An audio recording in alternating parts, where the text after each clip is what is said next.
Assalamualaikum warahmatullahi wabarakatuh. Bismillahirrahmanirrahim. Alhamdulillahirrahmanirrahim.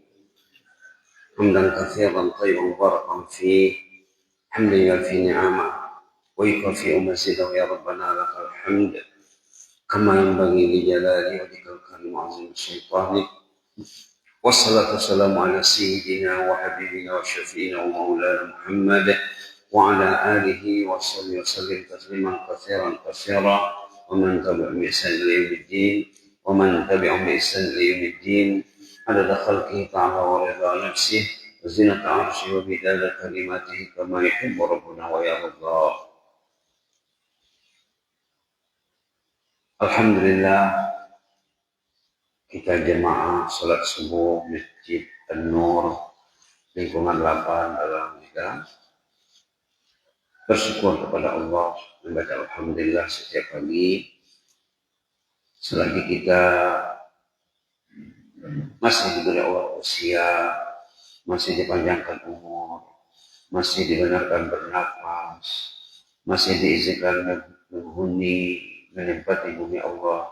Kita wajib mengingat Allah, wajib bersyukur kepada Allah, wajib mendengar panggilan Allah, dan perlu menghadiri, memenuhi panggilan Allah, terutama di pagi hari. Alhamdulillah, selawat beriring salam ke atas Rasulullah sallallahu alaihi wasallam. Allahumma shalli ala sayyidina Muhammad. Renungan pagi ini bersama ayat surah At-Tariq ayat 9. Yauma tubulas sarair. Itu saja Pak ya.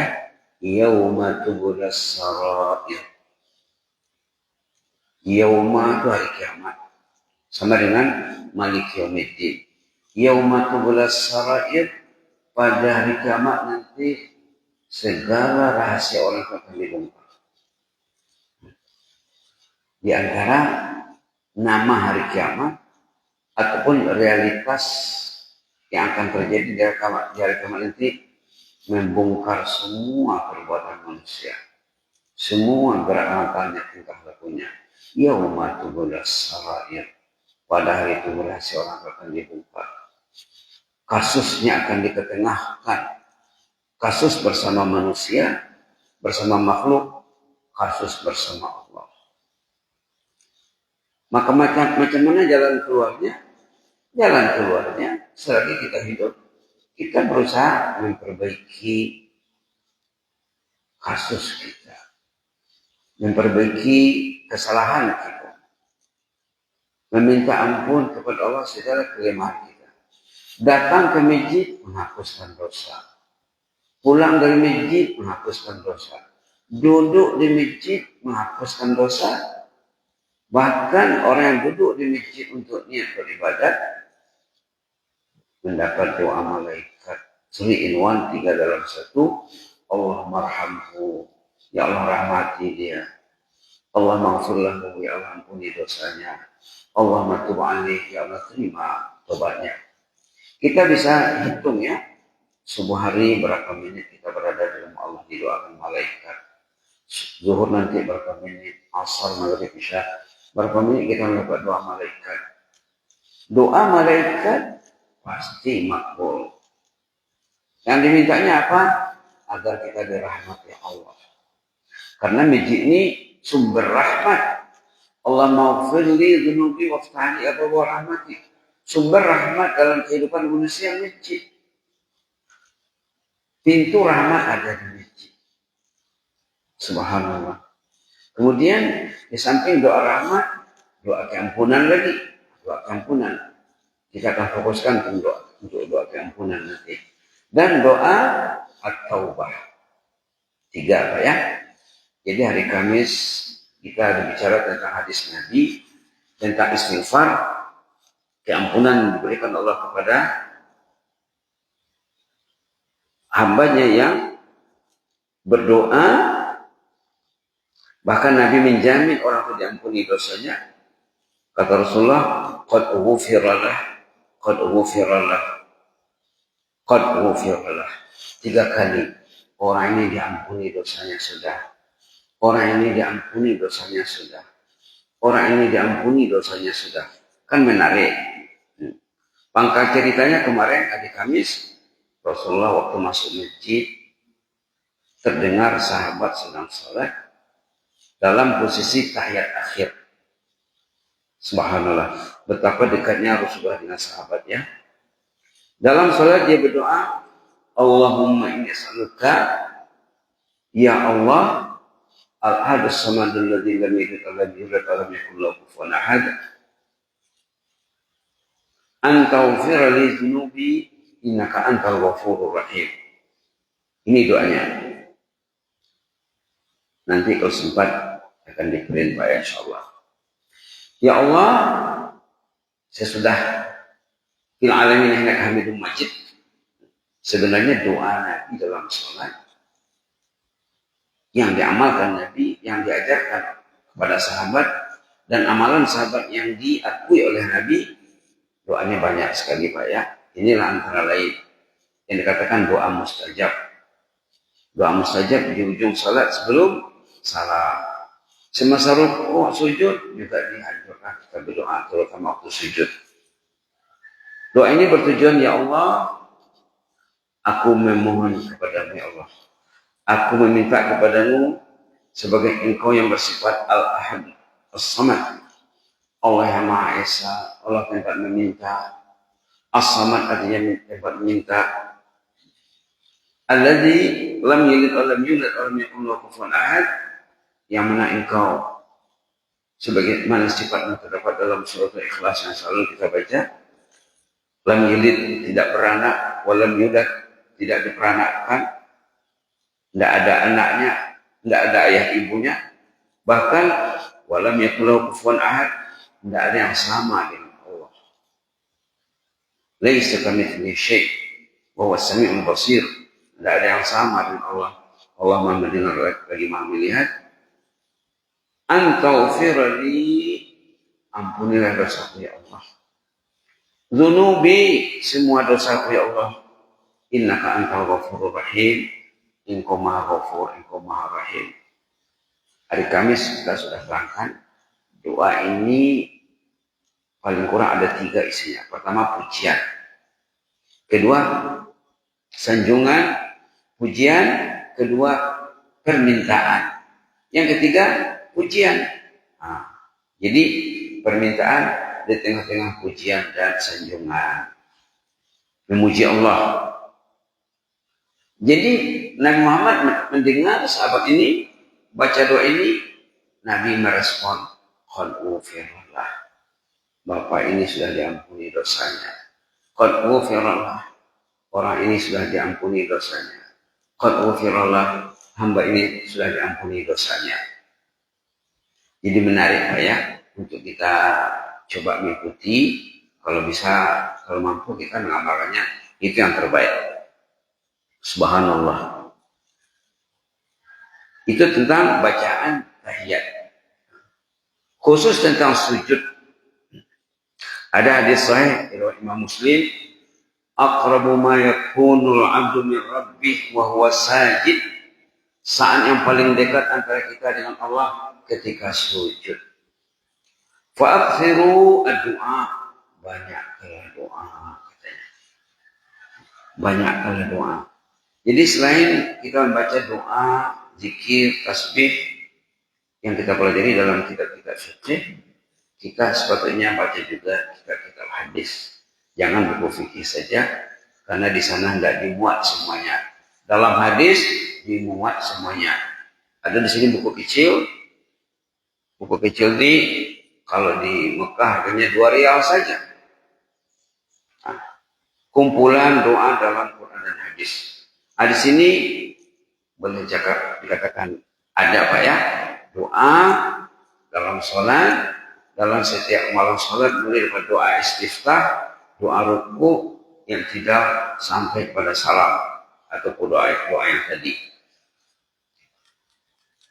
Di antara doa yang dilazimi, dikekali Nabi membacanya, waktu rukuk dan sujud, terutama di penghujung usia sebelum meninggal, kira-kira 2 bulan lebih sebelum meninggal, dikekali Nabi membacanya Subhanakallahumma rabbana wa bihamdika Allahumma ighfirli, Subhanakallahumma rabbana wa bihamdika Allahumma ighfirli, Subhanakallahumma rabbana wa bihamdika Allahumma ighfirli, sama bacaan rukuk dan sujud. Barangkali ini lebih mudah diingat, dihafal dan diamalkan untuk bapak-bapak dan ibu-ibu yang dirahmati Allah. Subhanakallahumma rabbana bihamdika Allahumma ighfirli. Bacaan ini dibaca Nabi Muhammad setelah turunnya surah An-Nasr. Surah An-Nasr termasuk surah yang terakhir turun. Iza ja'a nasrullahi wal fath wa ra'aitan nasa yadkhuluna fi dinillahi afwaja fasabbih bihamdi rabbika wastaghfir innahu kana tawwaba. Sejak turunnya surah ini, Nabi Muhammad merespon isi surah, karena dalam surah ini ada 3 tuntutan, 3 perintah. Ada 3 perintah dalam surah pendek ini. Surahnya 3 ayat pendek, rata-rata kita hafal surahnya ya. Ada 3 perintah. Fasabbih bihamdi rabbika wastaghfir. 3 perintah di sini. 3 seruan. Bertasbihlah, bertahmidlah, beristighfarlah. Lalu Rasulullah SAW setelah turunnya surah ini menukar bacaan rukuk dan sujudnya, telah seperti yang dikatakan tadi, Subhanakallahumma rabbana wa bihamdika Allahumma ighfirli, Subhanakallahumma rabbana bihamdika Allahumma ighfirli. Hadis muttafaq alaih. Hadisnya kuat ya. Jadi zikir-zikir doa seperti ini, kalau kita masih belum bisa membacanya dalam salat, coba jadikan bacaan kita dalam salat dengan niat wirid. Tidak susah kayak Subhanakallahumma rabbana wa bihamdika Allahumma ighfirli, Subhanakallahumma rabbana wa bihamdika Allahumma ighfirli. Seperti yang dikatakan tadi, tasbih rukuk dan sujud ini mengandungi 3 makna. Tasbihnya Subhanakallahumma rabbana. Rabbana itu tambahannya. Wa bihamdika tahmidnya. Nah, bihamdi rabbi. Subhanakallahumma rabbana bihamdika Allahumma ighfirli. Allahumma ighfirlinya itu istighfar. Nah, jadi bedanya dengan bacaan kita selama ini, bacaan kita rukuk dan sujud tidak ada istighfarnya. Nah, ini lengkap ya. Lengkap Subhanakallahumma rabbana bihamdika Allahumma ighfirli. Apalagi waktu sujud. Apalagi waktu sujud, seperti yang dikatakan tadi, saat yang paling dekat dengan Allah. Jadi sepatutnya pas kita sujud, jangan cepat-cepat bangkit, terutama kalau sholat sendiri ya. Nikmati, hayati kedekatan kita kepada Allah. Wasjud waqtarib. Ayat dalam surah Al-Alaq. Iqra bismi rabbikal ladzi khalaq. Wasjud waqtarib. Sujudlah. Nikmatilah rasa kedekatan hatimu kepada Allah. Jadi kata ulama, kalau kita boleh merasakan menikmati kemanisan Allah mendengar doa kita, disitulah doa kita diijabah. Disitulah doa kita diijabah, dikabulkan Allah. Subhanakallahumma rabbana bihamdika Allahumma ighfirli, Subhanakallahumma rabbana bihamdika Allahumma ighfirli, Subhanakallahumma rabbana bihamdika Allahumma ighfirli. Tasbih secara ringkas artinya kata ulama Subhanakallahumma ataupun Subhanallah sama juga ya. Sama Subhanakallahumma sama dengan Subhanallah. Artinya kata ulama ada 3. Pertama, kita mensucikan Allah dari segala sifat yang naqais, sifat-sifat kekurangan, sifat-sifat kecelaan, sifat-sifat yang tidak baik. Allah bersih, suci, terhindar, terjauh daripada sifat yang tak baik. Sifatnya, asma'nya itu yang terdapat dalam Al-Asma'ul Husna. Bahkan ada lagi selain itu. 1, membersihkan Allah, mensucikan Allah dari segala kekurangan dan kelemahan. Lalu yang kedua, melihat bahwa Allah itu mempunyai sifat kemuliaan dan kebesaran. Terhindar pada sifat yang tidak baik, memiliki sifat-sifat yang baik semuanya. Itulah al-asma'ul husna. Tidak ada yang tak baik bagi Allah. Semuanya baik. Lalu yang ketiga, patuhilah dia, taatilah dia. Cuma yang ketiga. Tiga ya, 3 in 1, mensucikan Allah, mengagungkan Allah, dan taat kepada Allah. Dalam tasbih itu ada makna taat. Subhanallah, subhanallah, subhanallah. Engkau suci dari sifatnya, kekurangannya Allah. Sifatnya baik semuanya. Aku patuh kepada Allah. Makhluk semuanya tunduk dan patuh kepada Allah. Sebut dalam beberapa ayat Al-Quran. Kemudian tahmid wa bihamdika itu sama dengan alhamdulillah. Kita memuji Allah di samping bertasbih, itulah amalan makhluk semuanya. Amalan semua makhluk. Bismillahu, katanya bertasbih kepada Allah semua yang ada di langit, ada di bumi, tapi kamu tidak tahu tasbihnya. Sudah disebut kemarin ayat dalam surat Isra ayat 44, semua makhluk bertasbih memuji Allah, tapi kamu tak tahu bahasanya. Subhanallah. Halaman 286 ayat 44 surah Al-Isra, tusabbihu lahu as-samawati as-sab'u wal ardu wa man fihin. Bertasbih memuji Allah semua isi langit dan bumi. Wa in min syai'in illa yusabbihu bihamdih, segala-galanya bertasbih dan bertahmid kepada Allah, walakin la tafqahuna tasbihahum, tapi kamu tidak paham bahasa mereka. Mereka bertasbih dengan bahasanya masing-masing. Innahu kana aliman ghafura. Allah Maha bersifat halim, bersifat ghafur. Jadi maksudnya kalau mampu kita kena mengamalkan sekedar yang boleh diikuti tentang amalan yang diajarkan oleh Rasulullah dalam hadisnya, terutama dalam sholat ya. Khususnya doa sujud dan rukuk. Subhanakallahumma rabbana bihamdika Allahumma ighfirli. Subhanakallahumma rabbana bihamdika Allahumma ighfirli. Subhanakallahumma rabbana bihamdika Allahumma ighfirli. Kata Aisyah dalam hadisnya, katanya Rasulullah membaca doa ini yuksiru, katanya. Teks hadisnya di sini, karena Rasulullah SAW yuksiru ayakul, Nabi banyak membaca fi ruku'ihi, ketika ruku', wa sujudi, ketika sujud, subhanakallahumma rabbana bihamdika Allahumma ighfirli. Itulah kenangan Aisyah. Hadis muttafaq alaih. Mudah-mudahan menjadi amalan kita seperti yang dikatakan tadi. Coba kita baca dulu di luar sholat, jadikan amalan kita. Subhanakallahumma rabbana bihamdika Allahumma ighfirli. Subhanakallahumma rabbana bihamdika Allahumma ighfirli. Subhanakallahumma rabbana bihamdika Allahumma ighfirli. Kalau dah serasi, dah lancar, kita terapkan dalam rukuk dan sujud. Mudah-mudahan sholat kita semakin meningkat. Rugi orang tuh kalau dia sholat tapi sholatnya tidak meningkat, tidak berubah. Di antara tuntutan kita dalam hidup ini meningkatkan kualitas dan kuantitas amal ibadah kita. Apalagi usia kita semakin ke penghujung, Pak ya. Jazakumullah khairan. Inni ulukum fillah wa astaudikumullah. Wassalamualaikum warahmatullahi wabarakatuh.